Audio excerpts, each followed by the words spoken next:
안녕하세요. 오늘부터 2024년 상반기 성경 공부를 시작합니다.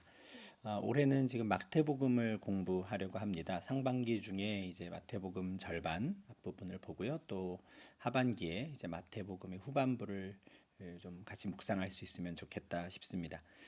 저 개인적으로는 지금 저희 교회에서 누가복음을 2019년에 한 이후에 지금 5년 만에 복음서 공부를 하게 되었는데 참 기대가 되고요. 우리가 마태복음 공부를 하면서 예수님께서 이 땅에 계실 때 행하신 일들을 보고 또 제자들에게 남기신 말씀이 무엇이고 또 그 의미가 무엇인지 함께 잘 묵상하는 시간을 또 가질 수 있으면 좋겠다 싶습니다. 상반기에 3개월 또 하반기 3개월 총 한 6개월 정도의 시간 동안 마태복음 1장부터 28장까지 말씀을 우리가 하나하나 좀 살펴볼 텐데 우리가 또 하나님께서 은혜 주시기를 바라는 마음으로 같이 좀 묵상하시면 좋겠습니다. 먼저 첫 시간에는 개관을 하고요. 그리고 마태복음 1장의 전반부 말씀 정도 우리가 좀 찾아보려고 하는데 먼저 개관을 좀 하겠습니다. 개관은 저자부터 할 텐데요. 마태복음의 저자가 누구인가? 전통적으로 이제 마태, 예수님이 12 사도 중에 한 사람이죠. 마태가 이 복음서를 썼다라고 저희가 받아들이고 있습니다. 마태복음 10장 2절부터 4절까지에는 예수님이 직접 택하여 부르신 12명의 제자들, 나중에 저희가 사도라고 부르는 사람들인데, 이 사람들의 이제 이름이 쭉 나옵니다. 베드로부터 이제 예수를 팔았는 이제 가룟 유다까지 나오는데, 이 중간에 이제 세리 마태라고 하는 사람이 나오죠. 이 사람이 이제 복음서, 첫 번째 복음서의 저자로 전통적으로 받아들여집니다. 제가 자꾸 전통적이다라고 말씀드리는 이유는 이 복음서 자체에는 이 저자가 누구인지 명확하게 밝혀져 있지 않기 때문에 그렇습니다.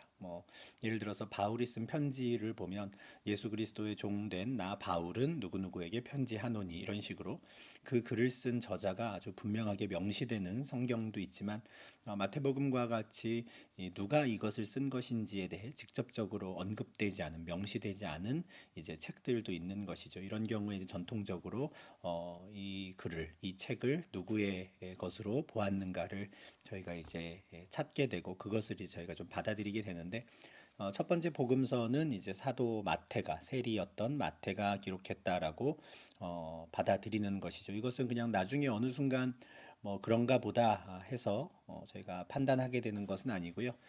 초대교회 역사 속에 이제 남겨져 있는 글들을 보면 우리가 지금 신약 성경으로 받아들이고 있는 27권의 편지 중에 첫 번째 책, 이 복음서의 저자를 이제 마태로 직접적으로 지칭하는 초대교회 자료들이 있는 것이죠. 1세기 후반의 것으로 발견된 디다케라는 서신 그 책도 그렇고요.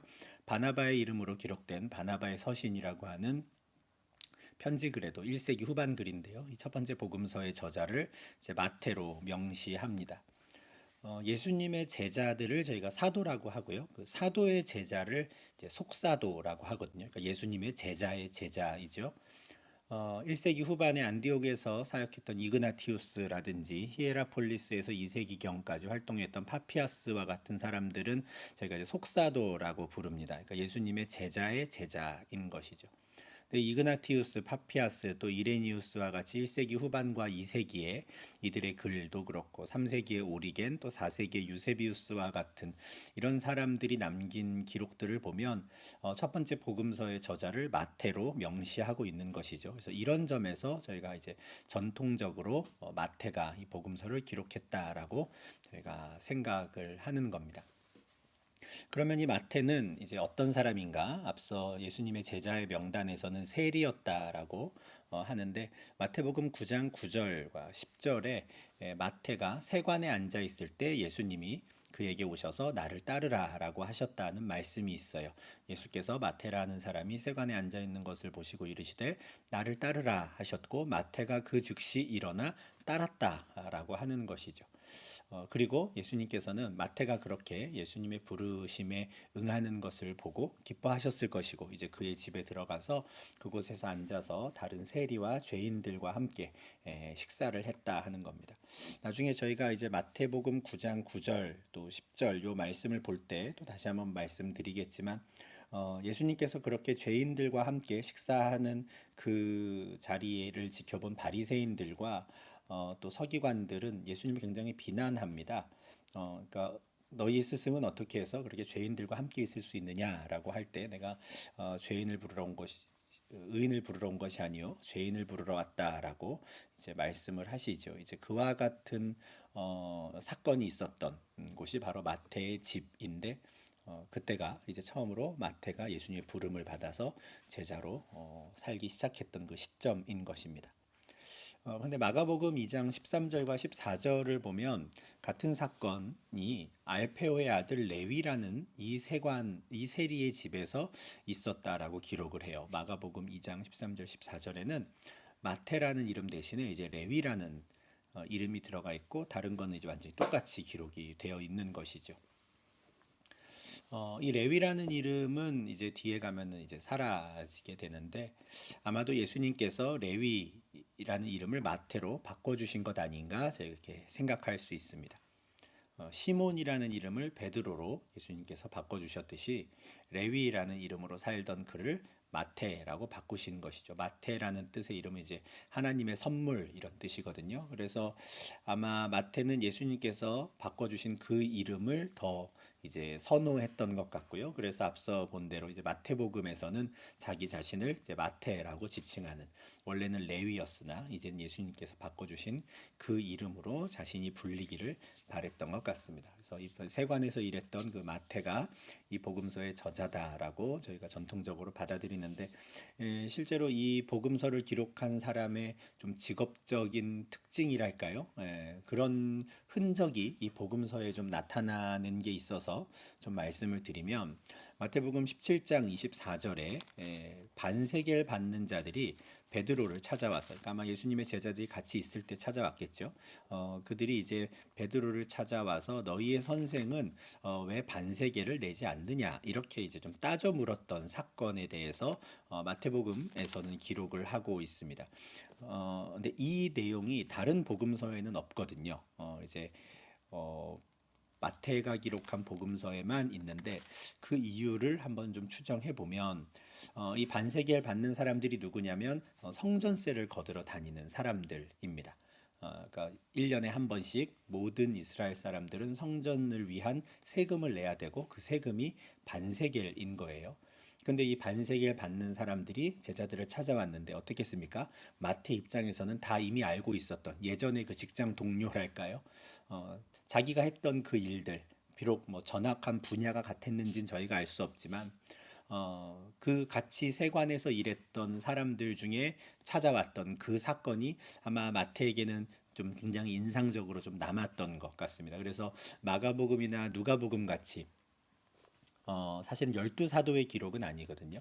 사도들로부터 이제 들은 내용, 또 전해받은 그 내용을 바탕으로 마가와 누가가 이제 복음서를 썼을 텐데 마태는 그 자리에 직접 있었던 사람 입장에서 다른 제자들은 크게 염두에 두지 않았던 사건일 수도 있으나 마태에게는 굉장히 인상적으로 남았던 왜냐하면 같은 직업을 가진 그 사람들이 또 찾아왔기 때문이 아닐까 싶은 거죠. 그래서 반세기를 받는 자들이 찾아와서 너희 선생님이 성전세를 내지 않느냐라고 했을 때 이제 예수님께서 내가 너희가 생각할 때 내가 세금을 내는 게 맞다고 생각하느냐 이런 질문도 하셨었고 그렇지만 그들이 실족하지 않기 위해서 바다에 가서 낚시를 해서 먼저 나오는 고기 입을 열면 거기에 한 세겔이 있을 테니 베드로야 너와 내 거 각각 반 세겔 합쳐서 한 세겔 갖다 내라 하셨던 그 말씀을 이제 마태가 기억하고 복음서에 쓰는 것이죠. 이제 이런 것들도 이 저자가 이제 세관에서 일했던 세리였기 때문에 또 좀 그에게는 좀 굉장히 인상적으로 남았던 예수님께서 보여주신 기적 또 예수님이 하신 말씀을 좀 전하고 싶었던 게 아닌가 싶습니다. 그래서 이와 같은 것들을 좀 종합해서 저희는 마태복음은 이제 예수님의 열두 제자 중에 한 사람이었던 마태라는 사람이 원래는 세리였으나 예수님의 부름을 받아서 예수님의 제자가 된 그 사람이 쓴 복음서로 저희가 받아들이고 또 그와 같은 관점에서 이제 복음서를 읽고자 합니다. 그러면 마태가 이제 복음서를 쓸 때 그의 머릿속에 염두에 두었던 그 독자, 저희가 1차 독자라고 부르는데요. 그 독자가 누구였을까 한번 좀 생각해 보면 좋겠습니다. 마태복음뿐만 아니라 모든 복음서, 모든 편지들이 마찬가지죠. 이 글을 쓰는 그 당시에 그 저자들은 뭐 책상에 앉아가지고 자 내가 한번 하나님의 말씀을 좀 기록해 봐야겠다 이렇게 해서 쓰는 게 아닙니다. 그냥 누군가를 염두에 두고 그들에게 예수를 소개시켜 주고 싶었고 또 바울 서신이나 요한 서신, 베드로 전후서와 같은 이런 일반적인 편지들은 이 편지를 받을 그 사람들을 머릿속에 염두에 두고 그들에게 조금이라도 좀 도움이 될 만한 신앙적인 권면 또 목회적인 권면 또 새로운 가르침을 전하고 싶은 것이죠. 그래서 굉장히 많은 편지들을 보내고 주고받고 했을 텐데 그와 같은 일을 하는 과정 중에 어떤 편지들에 있어서는 성령께서 감동하시는 겁니다. 하나님께서 그들에게 감동하셔서 그들이 쓰는 글을 하나님의 말씀이 되게 하시는 거죠. 아마도 저자들 입장에서는 자기가 쓰는 글이 하나님의 말씀이라고 이게 될 것이다라고 생각하고 쓰진 않았을 거예요. 그냥 그들을 생각하면서 쓸 것인데 하나님께서 그 가운데 역사하셔서 감동하셔서 하나님 말씀이 되게 하시는 것이고 그 편지를 받은 사람들 중에 다른 편지와 다르게 이 편지는 정말 나에게 하나님이 하시는 말씀이다라고 여긴 자들이 자기만 그걸 읽고 끝내는 게 아니라 다른 사람들에게도 그 편지를 전해주는 것이죠. 그래서 결국에는 지중해 연안에 있는 모든 교회들이 이 편지는 특정 교회 또는 특정 대상자를 염두에 두고 쓴 편지이나 이 땅에 있는 모든 하나님의 백성들에게 주신 하나님의 말씀이다라고 저희가 받아들이게 되는 것이거든요. 그래서 분명히 마태도 처음에 복음서를 쓸 때에는 그의 머릿속에 염두에 둔 이제 독자가 있었을 것이고 이제 그 사람들이 누구일까를 한번 좀 찾아보는 것이죠. 좀 저희가 찾을 수 있는 힌트가 될 만한 표현들이 복음서에 나오는데요. 먼저 마태복음 4장 17절에서 회개하라 천국이 가까이 왔느니라 해요. 이 회개하라 천국이 가까이 왔느니라라는 말씀은 예수님께서 이제 우리가 공생애라고 표현을 하는데 하나님의 아들로서의 그 사역을 본격적으로 이제 시작하실 때 제일 처음으로 선포하셨던 말씀이 회개하라 천국이 가까이 왔느니라예요. 우리 이제 한국 교회에서는 이 천국이라고 하는 이 말 자체를 굉장히 오랜 시간 써왔기 때문에 저희에게 이제 익숙한 표현인데 한자어 의미 그대로 하늘나라라는 뜻입니다. 하늘나라. 그러니까 회개하라 하늘나라가 가까이 왔느니라 하죠. 근데 사실 이 하늘나라라는 표현은 우리에게는 익숙하지만 상징적인 표현입니다. 하늘나라 그게 어떤 것일까? 정확한 표현은 사실 하나님의 나라가 맞습니다. 그죠? 하나님께서 통치하시는 나라인데 그 하나님 나라를 하늘나라 이렇게 지금 표현을 하는 거거든요. 누가복음 4장 43절에서는 예수님께서 하나님의 나라 복음을 전하여야 한다라고 아주 분명하게 말씀하세요. 그러니까 마태복음에는 천국, 하늘나라라고 표현되어 있는 그 단어들이 누가복음에는 하나님의 나라라고 표현되어 있는 것이죠. 왜 이럴까? 왜 차이가 있을까? 마태복음과 누가복음을 보낸 그러니까 받은 대상자가 달랐기 때문에 그렇습니다.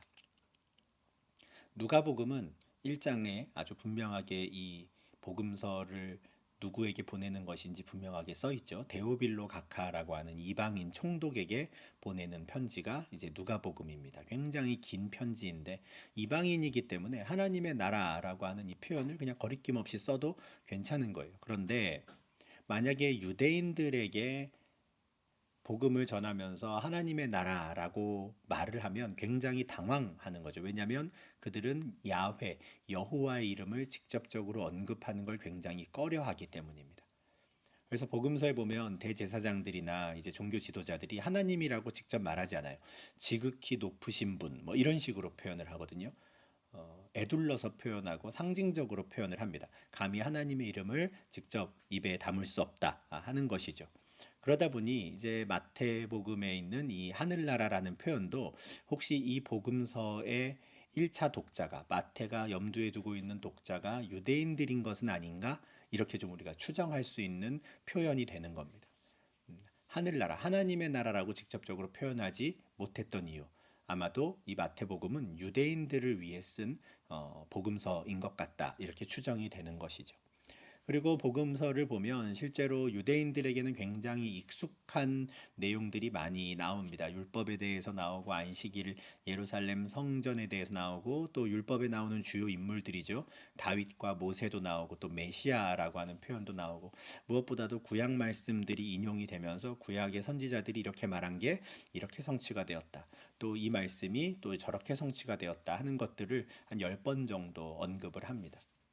그러니까 이미 그 구약에 좀 익숙하고요. 또 유대인들의 문화에 익숙한 사람들에게 예수님을 설명하는 그런 책이 아닐까 싶고, 그렇다고 해서 그대로 구약을 답습하는 것이 아니고요. 구약의 율법을 어떻게 바라보아야 하는지, 이제는 안식일, 뭐 예루살렘 성전 또는 구약의 유명한 인물들을 어떤 관점에서 바라보아야 하는지에 대해서 예수님께서 직접 가르쳐 주신 말씀들을 굉장히 좀 자세하게 싣고 있습니다. 그래서 아마도 유대인들에게 예수님을 소개하기에 가장 효과적인 방법이 무엇일까를 마태는 좀 고민했던 것 같고, 그들에게 익숙한 것들을 바탕으로 이제 예수님을 소개하는 방식으로, 그리고 뭐 하나님의 나라 이런 표현은 가급적이면 쓰지 않고 하늘나라 이런 식으로 유대인들이 조금은 좀 편하게 이 복음서를 읽어갈 수 있도록 좀 고민 끝에 그런 생각 가운데 이 복음서를 기록한 것이 아닌가 싶습니다. 시작부터가 그렇죠. 우리가 오늘 마태복음 1장의 족보 내용을 이제 볼 텐데, 마태복음이 이렇게 시작합니다. 아브라함과 다윗의 자손 예수 그리스도의 계보라 해요. 예수님의 족보부터 시작하거든요. 이게 중요한 이유는 유대인들에게 있어서는 메시아가 될 수 있는 첫 번째 조건이 그가 다윗의 자손이어야 하기 때문에 그렇습니다. 아브라함의 자손인 건 당연하죠. 유대인이어야 하니까 당연한데, 많은 유대인들 중에 메시아가 될 수 있는 구약의 선지자가 예언한 진짜 메시아의 첫 번째 조건은 그 사람이 다윗의 후손이어야 해요.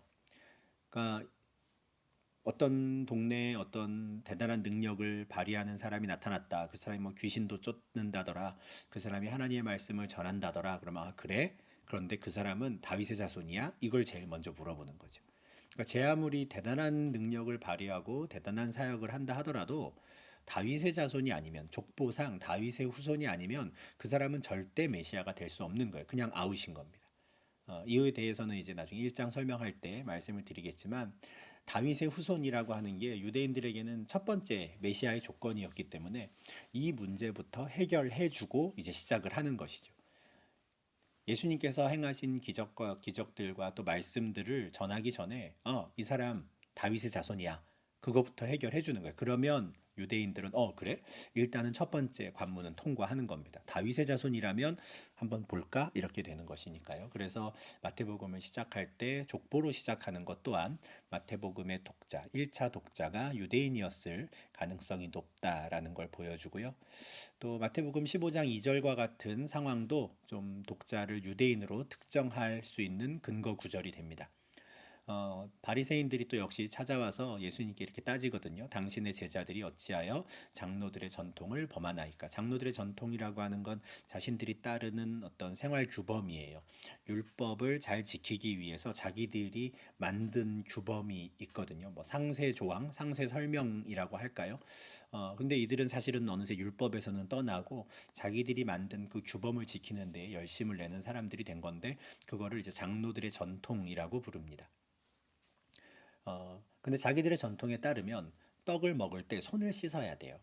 왜냐하면 평상시에 이 손을 가지고 어떤 부정한 것들을 만졌을 수 있기 때문에, 부정한 걸 만진 손으로 빵을 먹으면 빵이 부정해지고 부정한 것이 나에게로 들어가기 때문에 안 되는 거거든요. 그래서 항상 손을 씻어야 되는데, 예수님의 제자들을 가만 보니 손을 씻지 않는 거죠. 그래서 이들이 찾아와서 예수님께 지금 따지는 건데, 이 마태복음 15장 2절 또 3절 이어지는 내용을 보면 이 사람들이 왜 예수님께 찾아와서 제자들이 손을 씻지 않은 것을 문제 삼는지에 대한 설명을 구체적으로 하지 않습니다.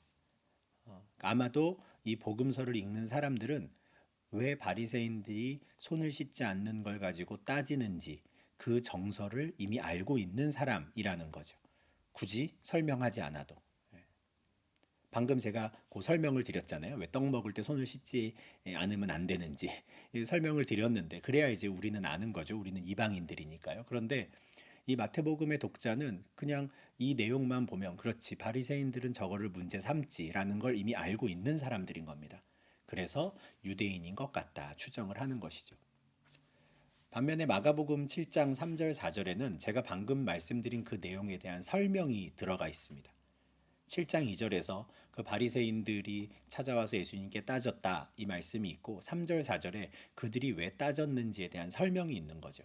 바리새인들과 모든 유대인들은 장로들의 전통을 지키는 사람들이었고 그들은 손을 잘 씻지는 않고 음식을 먹으면 안 된다고, 시장에 돌아와서도 물을 뿌리지 않으면 안 된다고, 또 여러 가지가 많다 하는 그 정결 예식이라고 하는 게 여러 가지가 많은데 뭐 그릇도 씻고 그 사람들은 좀 이런 규정들을 중요하게 생각하는 사람들이다라는 걸 설명하는 것이죠. 아마 마가복음의 독자들은 이런 규정에 대해 익숙하지 않은 사람들이었던 것 같아요. 그러니 추가 설명이 있는데 반면에 마태복음에는 그런 설명이 없는 것이죠. 그래서 지금까지 말씀드린 내용을 바탕으로 아마도 마태복음의 독자는 유대인들이었을 것이다. 이렇게 저희가 추정을 합니다. 그런데 유대인들 중에서도 구체적으로 어떤 유대인들이냐? 아마도 이스라엘 땅, 가나안 땅에 사는 그 본토 유대인들은 아니고 바깥에 있는, 우리로 치면 이제 교포라고 할까요?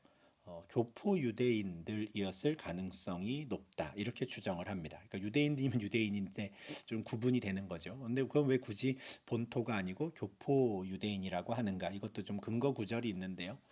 마태복음 1장 23절 또 나중에 보여드릴 27장 46절과 같은 말씀처럼 이제 번역하는 내용들이 나와요. 단어의 의미를. 그러니까 마태복음 1장 23절에서 보라 처녀가 잉태하여 아들을 낳을 것이요 그의 이름은 임마누엘이라 하리라 하였으니 이를 번역한즉 하나님이 우리와 함께 계시다 함이라 해요. 본토 유대인들이라면 임마누엘 그러면 이게 무슨 뜻인지 바로 알 거거든요. 이 아람어, 히브리어 섞여 있었던 그 언어일 텐데 그 임마누엘이라고 하는 그 단어를 듣는 순간 무슨 뜻인지 알죠. 그런데 교포 유대인들은 모르는 거예요. 그게 무슨 말인데 이렇게 되는 거죠. 저희가 네덜란드에서 이제 살다 보니 조금 이런 정서를 저희가 좀 잘 이해할 수 있습니다. 그래서 저희 자녀들이랑 대화를 나눌 때도 평상시에는 괜찮아요. 뭐 이런저런 이야기를 하다가 뭐 좀 잘 쓰지 않는 단어를 쓴다든지 또는 한자어 같은 거가 들어가면 아이들이 묻죠. 그게 무슨 말이야? 이렇게 묻는 겁니다. 그러면 저희가 그걸 이제 풀어서 설명을 해주잖아요. 딱 그런 상황으로 생각하시면 되겠습니다. 마태가 이렇게 쭉 기록을 하다가 그의 이름은 임마누엘이라 하리라라고 말씀을 적었어요. 그런데 아마도 이 임마누엘이라는 단어 뜻을 그 사람들이 모르겠지. 그래서 설명을 해주는 겁니다. 이를 번역한즉 하나님이 우리와 함께 계시다라는 뜻입니다. 이렇게. 그러니까 임마누엘이라는 단어에 익숙하지 않은 유대인들인 거죠. 마태복음 27장 46절도 마찬가지입니다. 제9시쯤에 십자가에 달려 죽으시던 예수님께서 엘리 엘리 라마 사박다니라고 말씀을 하셨다는 거예요. 본토 유대인들은 이게 무슨 말인지 정확히 압니다. 그런데 그게 무슨 말이지 하는 사람들이 염두에 두고 이 말은 나의 하나님 어찌하여 나를 버리셨나이까 라는 뜻입니다. 설명을 해주죠. 그러니까 이처럼 유대인들의 문화에는 어느 정도 익숙하고 그 문화를 알고 있는 사람이었지만 이런 언어적인 부분에 있어서는 본토 유대인만큼은 아니었던 사람들. 그러다 보니 이제 교포 유대인이 아닐까 이렇게 추정을 하는 겁니다. 그래서 마태복음은 이제 세리 마태가 예수님에 대한 기록을 남기는데 그의 머릿속에 떠올렸던 첫 번째 독자들은 유대인들이었고 유대인들 중에서도 가나안 땅 본토에 사는 사람들이 아니라 밖에 있는 교포 출신 유대인들이었을 가능성이 높다 이렇게 추정을 하는 것이죠. 그러면 이 글은 언제 기록이 되었을까? 물론 이 기록 시기에 대해서는 저자가 누구냐, 어떤 사람을 저자로 생각하느냐에 따라서 이제 다르지만 전통적으로 마태로 받아들인다라고 말씀을 드렸잖아요. 이 전통적인 관점에서의 기록 시기를 말씀을 드리겠습니다. 이것도 역시 전통적으로 저희는 마가복음이 기원 후 55년에서 60년경에 기록되지 않았을까 추정해요. 복음서들 중에 제일 먼저 기록된 복음서로 이제 마가복음을 생각합니다. 그렇게 되는 데는 뭐 여러 가지 이유가 있는데요. 일단은 딱 눈으로 봤을 때 우리도 좀 확인할 수 있는 내용 중에 하나는 제일 좀 투박해요. 투박하고 그리고 분량도 제일 적고 그래서 분량도 제일 적고 오히려 좀 문장의 흐름이랄까요? 각 내용의 흐름이 좀 투박한 것이 오히려 제일 처음 기록될 가능성이 높다. 또 이렇게 좀 추정을 하는 거죠. 그래서 마가가 기록한 복음서가 제일 먼저 기록되었다라고 생각을 하고요. 그 다음에 마태복음과 누가복음이 비슷한 시기에 이르면 60년 또는 65년 그 사이, 60년에서 65년 그 사이 정도에 마태복음과 누가복음이 기록되온 것 같다. 마태복음은 유대인들을 위해서, 누가복음은 이방인을 위한 복음서로 기록된 것으로 보인다 하는 거죠. 근데 마가, 마태, 누가복음의 기록 시기 중에서 저희가 좀 중요하게 염두에 두는 건 기원 후 AD 70년 이전에 기록되었다라는 것을 좀 강조하는 입장이 전통적인 입장이고요. 사실 요즘에 이제 많은 진보적인 학자들 같은 경우에는 훨씬 이후에 뭐 2세기, 3세기, 심지어 4세기경까지도 말씀하시는 분이 있는 걸로 아는데 이후에 기록되었다라고 봐요. 그 이유가 뭐냐면 예를 들어 마태복음 24장과 25장에 예수님께서 예루살렘 성전이 무너지는 그 징조에 대해서 말씀하시는 내용이 있는데 실제로 예루살렘 성전이 무너지고 예루살렘 성읍이 도시가 로마 군대에 의해서 완전히 망가지게 되는 게 AD 70년이거든요. 이건 역사적인 사실입니다. AD 70년에 역사적 사건 가운데 이제 로마 군대가 예루살렘 성을 완전히 함락시켜요.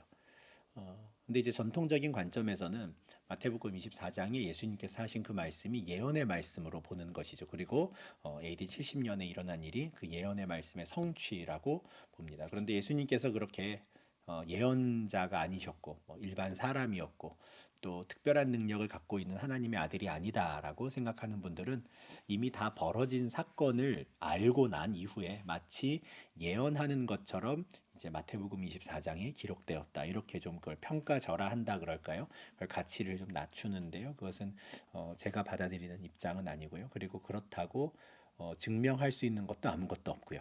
그래서 전통적인 이 관점을 저희가 버릴 이유가 전혀 없다라고 생각합니다. 그래서 마가복음이 먼저 기록되고 마태, 누가 이 세 개의 복음서가 모두 로마 제국이 예루살렘을 완전히 점령 무너뜨리기 전에 60년 전후로 이제 기록되었다라고 제가 생각을 합니다.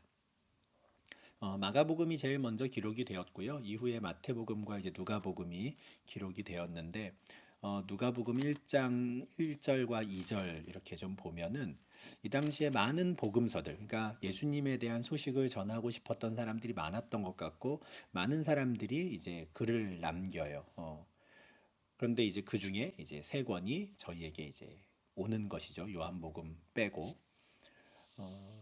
근데 이 누가복음 1장 3절에서 누가가 이 모든 일을 근원부터 자세히 미루어 살폈다 이런 말을 하거든요. 그러니까 복음서를 쓰기 전에 이미 앞서 예수님에 대한 소식을 글로 남긴 사람들의 자료를 찾아보는 겁니다. 같은 일을 마태도 했을 거고요. 비록 마태는 예수님의 제자로서 직접 예수님의 말씀을 듣고 경험한 사람이지만 또 다른 사람들은 예수님에 대해 어떻게 글을 남겼는지를 볼 수 있는 한 또 참고를 했을 겁니다. 그 중에 하나가 마가복음으로 저희가 추정하는 것이죠. 그래서 마태복음과 누가복음에 보면 마가복음에 기록되어 있는 내용들이 많이 들어가 있습니다. 완전히 다 똑같진 않고 그대로 다 인용하진 않지만 굉장히 비슷한 내용들이 많이 들어가 있죠. 세 군데 다 들어가 있는 것도 있고 어떤 거는 마가와 마태에 있는 게 있고 어떤 건 마가와 누가에 있는 게 있습니다. 자연스럽게 마가복음을 좀 참고한 것이고 근데 이 참고했다고 해서 그것이 하나님의 말씀이 아닌 게 아닙니다. 어, 모든 그 저술 활동 가운데 성령께서 감동하시는 것이거든요. 성령의 감동으로 되었다라는 게 뭐 받아쓰기 하듯이 귀에서 막 예수님이 말씀을 해주시면 우리가 받아 적는 이런 것이 성령의 감동이 아니기 때문에 이 모든 저술 활동 가운데 하나님께서 성령으로 감동하셔서 하나님 말씀이 되게 하셨고 그래서 이 모든 복음서들이 AD 70년경에 로마 제국이 예루살렘 성을 완전히 함락시키기 전에 기록된 것으로 봅니다. 반면에 이제 요한복음은 훨씬 늦게 다른 복음서에 비해서 한 20년 정도 이제 늦게 이제 20년에 30년 정도 늦게 기록된 것으로 저희가 생각을 하는데 이미 많은 복음서들이 있는 상태에서 마지막 남은 사도 요한이 완전히 새로운 관점으로 예수님에 대한 소식, 다른 복음서에는 실려 있지 않는 내용들, 특히 예수님께서 행하신 어떤 기적이나 또는 말씀들을 중심으로 이제 예수님에 대해서 다시 한번 좀 새롭게 소개하는 글을 좀 남기고자 한 것이죠. 그게 이제 요한복음이고, 요한복음은 이 예루살렘 성이 함락된 사건 이후에 기록된 것입니다. 그래서 그 내용들은 오히려 주로 잘 다루지 않고 있는 것이죠. 그래서 저희가 시기를 생각할 때 앞에 있는 세 권의 복음서는 60년 전후로 이제 기록되었다 생각하시면 되고요. 그로부터 한 30년 뒤에 이제 요한복음이 기록된 것으로 이렇게 생각을 하시면 되겠습니다. 한 가지만 더 좀 기록 시기 관련해서 좀 말씀을 드리면 예수님께서 승천하신 것은 AD 한 30년에서 33년 그 사이 어간으로 저희가 추정을 하는데 한 30년 어간으로 보는데 그렇게 치면은 예수님이 승천하신 이후에 30년이나 지나서야 복음서가 기록이 된 것이거든요.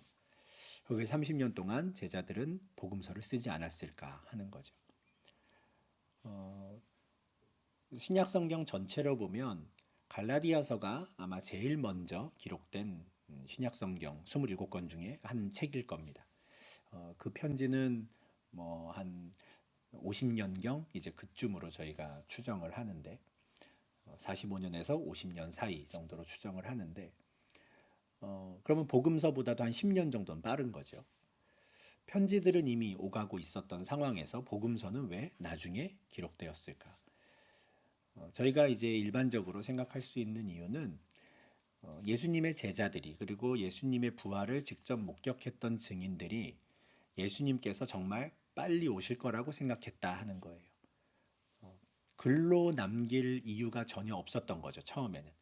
그냥 열심히 다니며 복음을 전하기 바빴던 겁니다. 그렇게 열심히 전하다 보면 예수님이 오실 거라고 생각했어요. 그런데 한 30년쯤 지나면서 그 부활의 증인들이 한 사람, 두 사람 세상을 떠나기 시작했고 그 가운데 뒤늦게 기록의 필요성을 느끼게 되는 것이죠. 부활의 증인들이 부활을 직접 목격한 사람들이 내가 보았습니다라고 직접 글로라도 남겨두어야겠구나. 예수님께서 오신다고 한 게 우리가 살아있을 때 오신다고 한 게 아닐 수도 있겠구나라는 걸 뒤늦게 깨닫고 30년쯤 지나서야 글로 복음서를 남기게 되는 것이죠. 그래서 아마 처음에는 그들이 필요성을 못 느꼈다가 이후에 이제 필요성을 느끼고 복음서를 기록했고 그렇기 때문에 예수님께서 승천하시고 한 30년쯤 지나서야 비로소 이제 마가, 마태, 누가복음과 같은 이런 복음서들이 이제 기록되기 시작했다. 이렇게 생각하시면 좋을 것 같습니다. 마태복음의 이제 어떤 좀 특징에 대해서 좀 말씀을 드리면요. 모세 유형론, 모세 모형론이라고 우리가 말하는 내용이 있습니다. 뭐냐면 예수님을 좀 모세에 좀 빗대어서 설명하는 듯한 그런 뉘앙스가 있어요.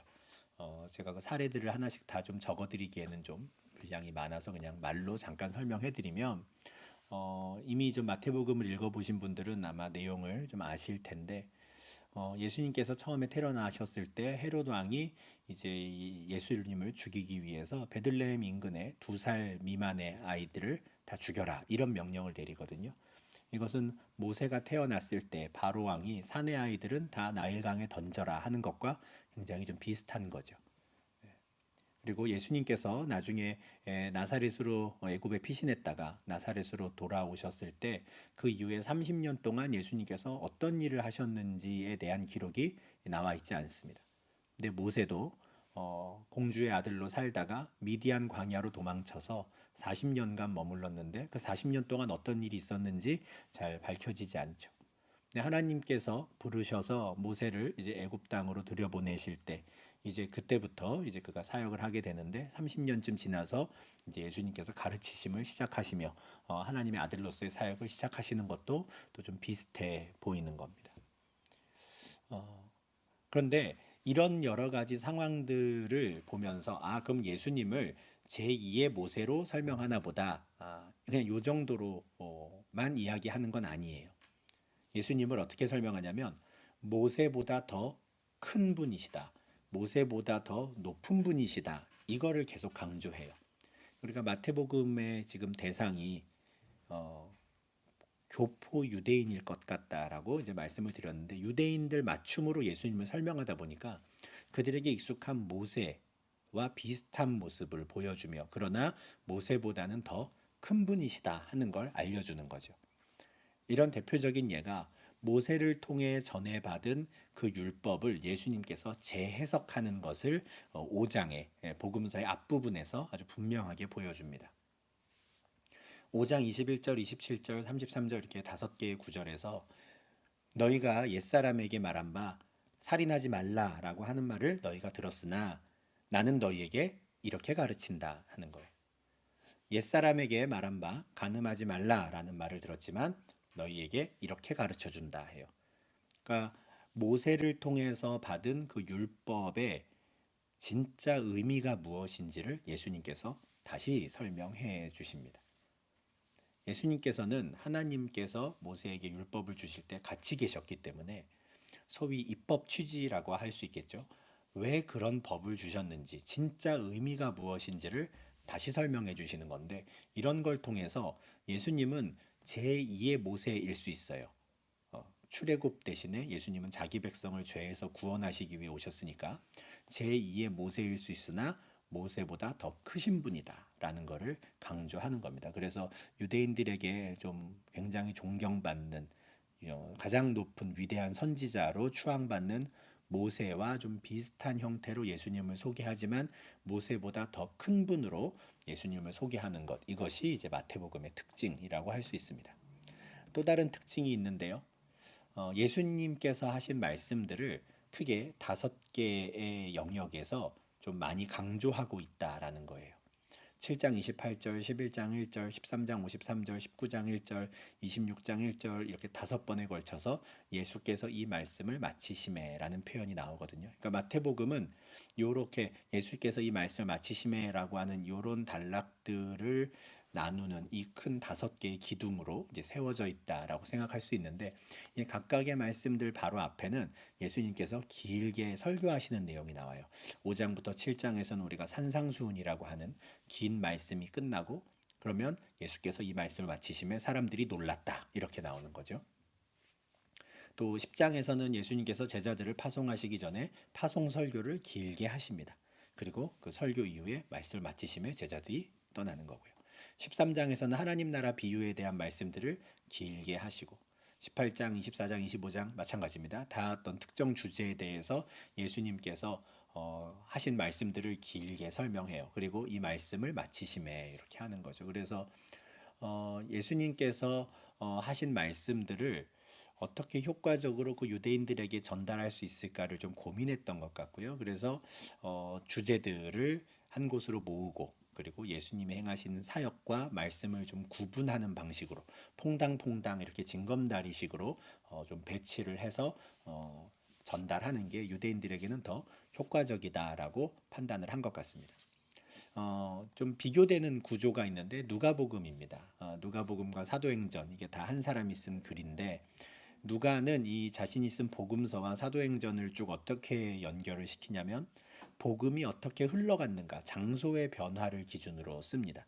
갈릴리에서 선포된 복음이 예루살렘으로 오고 예루살렘에서 유대와 사마리아와 땅끝까지 이렇게 복음이 어떻게 흘러가느냐라고 하는 이 장소의 이동, 장소의 확장이라고 하는 이 구조 가운데 누가복음과 사도행전을 쓰는데 그게 이제 이방인에게는 더 좀 선명하게 더 잘 복음을 이해할 수 있는 방법이라고 생각했던 것 같아요. 그런데 네, 유대인들은 다른 거죠. 유대인들은 이제 예수님의 사역과 말씀을 가급적이면은 좀 각각의 특징들을 좀 모아서 이렇게 좀 구분해서 번갈아 가면서 소개하는 것이 더 효과적인 것 같다. 이렇게 판단을 한 것 같고 그래서 이런 구조를 만든 것이죠.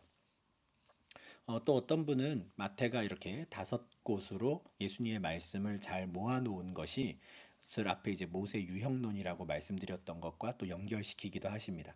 모세가 남긴 성경이 5권이 있잖아요. 우리가 모세오경이라고 부르는 창세기부터 신명기까지 모세오경인데 모세에게 그 오경이 있다면 예수님께서 말 남기신 이 5개의 설교, 5개의 강화가 있다. 이렇게 좀 보여주고자 했던 것 아닌가. 모세오경과 좀 대비되는 개념으로 5곳의 이 긴 설교를 배치했다. 이렇게 설명하시는 분도 있는데 모세 유형론적인 관점에서 생각을 하면 그것도 역시 좀 저희가 좀 받아들일 수 있을 좀 타당한 설명이 아닐까 싶습니다. 이런 특징들이 이제 마태복음에 있는데요. 이런 특징들, 이런 구조를 가지고 그렇다면 과연 마태는 뭘 전하고 싶었는가? 무엇을 강조하고 싶었는가? 이걸 좀 말씀을 드리겠습니다. 누가복음과 요한복음 같은 경우에는 그 복음서를 기록한 목적을 아주 분명하게 설명을 합니다. 누가복음 1장 4절에 그 모든 일을 근원부터 자세히 미루어 살핀 나도 데오빌로 각하에게 차례대로 써보내는 것이 좋은 줄 알았노니 이는 각하가 알고 있는 바를 더 확실하게 하려 함이로라 하여. 이미 데오빌로 각하라는 사람이 예수에 대해서 알고는 있어요. 그런데 그 알고 있는 걸 더 확실하게 알려주려고 내가 씁니다. 이게 누가복음의 목적이죠. 요한복음의 목적은 뭡니까? 내가 이것을 기록함은 너희로 예수께서 하나님의 아들 그리스도이심을 믿게 하려 하며 너희로 믿고 그 이름을 힘입어 생명을 얻게 하려 함이라. 이게 요한복음을 쓴 목적이에요. 네, 이런 식으로 이제 모든 글은 마찬가지죠. 쓰는 목적이 있죠. 뭘 강조하고 싶고 뭘 전하고 싶은지 그 목적이 있으니까 이제 글을 쓰게 되는데, 근데 마태복음은 이렇게 명확하게 내가 이걸 쓰는 이유는 이것 때문이야라고 밝히는 구절은 없습니다. 그래서 저희가 이것도 좀 저희가 추정을 해봐야 되는데, 사실은 마태복음이 강조하는 강조점은 1장 1절에 이미 나온다고 할 수 있습니다. 아브라함과 다윗의 자손 예수 그리스도의 계보라인데, 예수는 다윗의 자손으로 오셨고 그분이 우리의 그리스도이시다. 그분이 우리의 메시아이다라는 것을 알려주고 싶은 거죠. 유대인들에게 우리가 그동안 기다리던 다윗의 자손이 왔습니다. 예수가 바로 다윗의 자손이고 그분이 우리의 메시아, 우리의 그리스도입니다라는 걸 교포 유대인들에게, 모든 유대인들에게 선포하고 알리고자 한 것이죠. 이게 이제 주제이자 또 강조점이라고 할 수 있습니다. 그리스도, 메시아라고 불리는 그분은 유대인의 왕이시거든요. 그래서 마태복음 2장 2절에 동방에서 온 박사들이 유대인을 왕으로 나신 이가 어디 계시냐 해요. 유대인의 왕이라고 하는 이 표현이 마태복음에서 굉장히 중요한 이제 키워드가 되는 거죠. 다윗의 자손 메시아, 그분은 유대인의 왕이시거든요.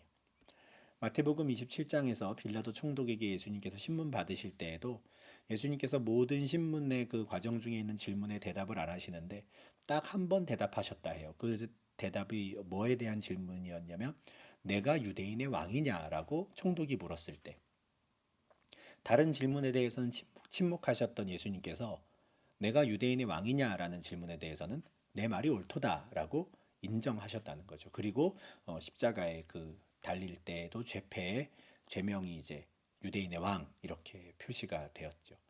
그러니까 유대인의 왕으로 나셔서 유대인의 왕으로 죽으시는 겁니다. 그분이 다윗의 자손 메시아이기 때문에 그렇고요. 부활하신 예수님께서도 당신이 왕이신 것을 이렇게 선포하죠. 하늘과 땅의 모든 권세를 내가 받았다 하는 겁니다.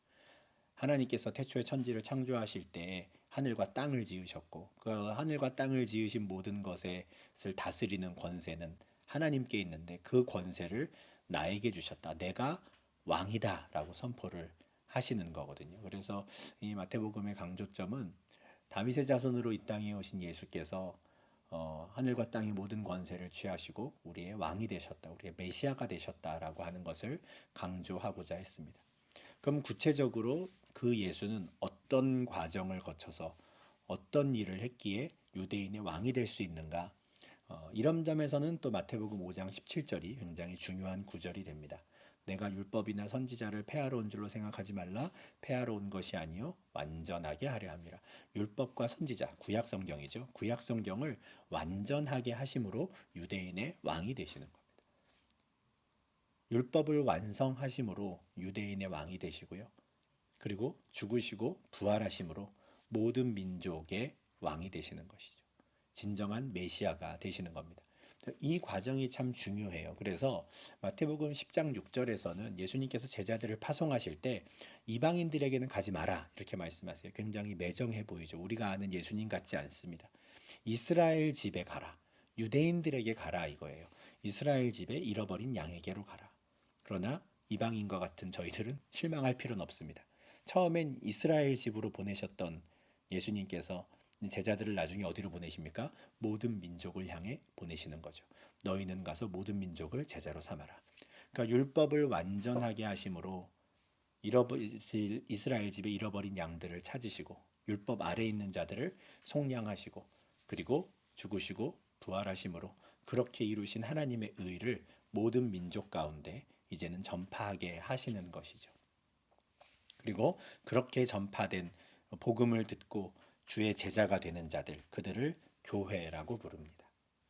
복음서에서 이 교회라는 단어가 유일하게 쓰인 것이 이제 마태복음인데요. 마태복음 16장 18절 내가 이 반석 위에 내 교회를 세우겠다 하시고요. 마태복음 18장 17절에서도 교회라는 단어가 두 번이나 등장합니다.